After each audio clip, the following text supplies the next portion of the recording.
રાજકોટ જિલ્લાના ધોરાજીના માર્કેટ યાર્ડમાં આજરોજ ડુંગળીના ભાવમાં ખેડૂતોએ રડાવ્યા પોષણક્ષમ ભાવ ન મળતા ખેડૂતોમાં નારાજગી જોવા મળી। રાજકોટ જિલ્લાના ધોરાજીની વાત કરીએ તો ધોરાજી તાલુકાના આજુબાજુના વિસ્તારના ખેડૂતોએ પોતાના ખેતરમાં મોંઘા ભાવના બિયારણો, જંતુનાશક દવા, આખા વર્ષની મહેનત કરી અને ડુંગળીનું વાવેતર કર્યું હોય પણ કુદરતી આફતોએ ખેડૂતોની દશા ફેરવી નાખી। કારણ કે ધોરાજી માર્કેટ યાર્ડમાં સારા ભાવની અપેક્ષાએ ખેડૂતો ધોરાજી માર્કેટ યાર્ડમાં પોતાની ડુંગળીઓ લઈને ખુલ્લી બજારમાં હરાજી માટે આવ્યા પણ ખુલ્લી બજારમાં ડુંગળીનો ભાવનો પોષણક્ષમ ભાવ ન મળતા ખેડૂતોમાં નારાજગી જોવા મળી। રવજીભાઈ બેગડી શું લઈને આવ્યા છો? હું ડુંગળી લઈને આવ્યો તો કીધું સારા ભાવ છે ધોરાજી માર્કેટ યાર્ડમાં તો 200 રૂપિયાની ડુંગળી વેચાણી પાણીના ભાવમાં હાવ પરત પાછી લઈ જવાની છે। પછી આવા ખાતર, બિયારણ, દવા તો એમાં સરકાર વિકાસ કરે તો કઈક ફાયદો થાય એવી અમારી માંગણી છે।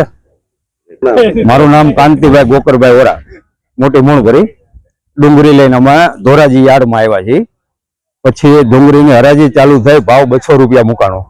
ડુંગળી ક્વોલિટી હતી છતાંય પછી અમે પાછી લઈ જવા વિનંતી કરી, આ ભાવ તાલ થયા નહીં એટલે પછી મજૂરી ખર્ચો, દવા, ખાતર, બિયારણ અને છતાંય ભાવ મળ્યા નહીં એટલે પાછી લઈ જવાનું અને સરકારની માગણી મૂકી છે હવે કઈક આયાત કરે અને ભાવ મળે ખેડૂતને તો ખેડૂત કઈક રીએ।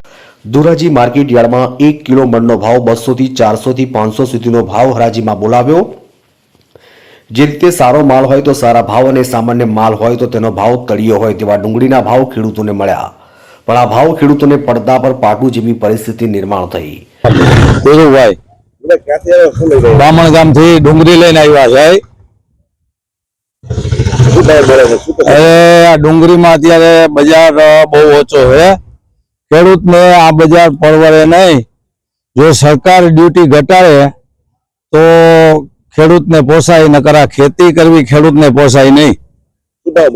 અત્યારે 300 રૂપિયા, 400 રૂપિયા, 200 રૂપિયા, 400 રૂપિયા જેવો માલ, પણ સારા માલના બજાર પણ નથી અત્યારે। એમ સારા માલમાં 500 રૂપિયા બજાર માંડ આવે છે એટલે આ ખેડૂતને અત્યારે 70 રૂપિયા તો એક પીસીની મજૂરી થાય છે લણવાની, પોસાય નહીં ખેડૂતને। જો સરકાર આમાં કંઈક ડ્યુટી ઘટાડે તો નિકાસ થાય માલ અને ખેડૂતને કંઈક વળતર મળે।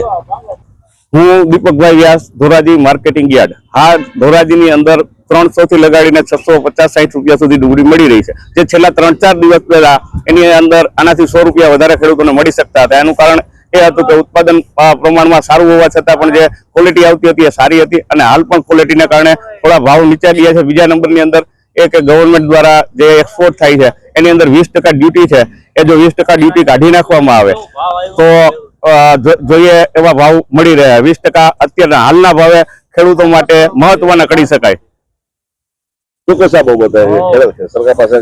સરકાર પાસે એવી અપેક્ષા રાખી શકીએ કે જે 20% ડ્યુટી છે કાઢી નાખે અને ટ્રાન્સપોર્ટેશનની ઝડપી અને કઈક ખાસ સુવિધાઓ ઉભી કરે, જેથી કરીને રેલવે દ્વારા પણ માલ સપ્લાય થઈ શકે। ઓછા ભાડાવાળી, પેલી સબસિડી વાળી એવી કઈ યોજના જે આની પેલા 2-3 વર્ષ પહેલા સરકારશ્રીએ જાહેર કરેલી હતી, એવી જો કઈ યોજના હોય, એવી સ્કીમ, એવી સબસિડી વાળી ટ્રાન્સપોર્ટેશનની સુવિધાઓ જો આપવામાં આવે, આ ઉપરાંત જો યાર્ડની જગ્યાઓને કંઈક વિશેષ ફાળો આપવામાં આવે, ખેડૂતો માટે વધારે મહત્તમ જગ્યા ડુંગળી છે એની અંદર જોઈએ તો ઘણી બધી રોજીરોટીના પણ સંભાવનાઓ ગુજરાતમાં રહેલી છે।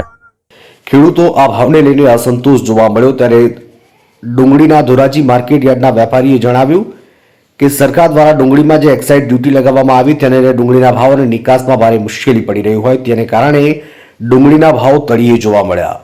હાલ જે ભાવ મળી રહ્યા છે તે ડુંગળીને રડાવી રહ્યા છે। હાલના ભાવના ખેડૂત પોસાય તેમ નથી। સરકાર એક્સાઇઝ ડ્યુટી ઘટાડે તો ડુંગળીના ભાવ સારા મળી શકે તેમ છે। હાલ ડુંગળી ખેડૂતોને રાતા પાણીએ રડાવી રહી છે। ધોરાજીથી અલ્પેશ ત્રિવેદીનો રિપોર્ટ। TV92 ગુજરાતનું આવાજ।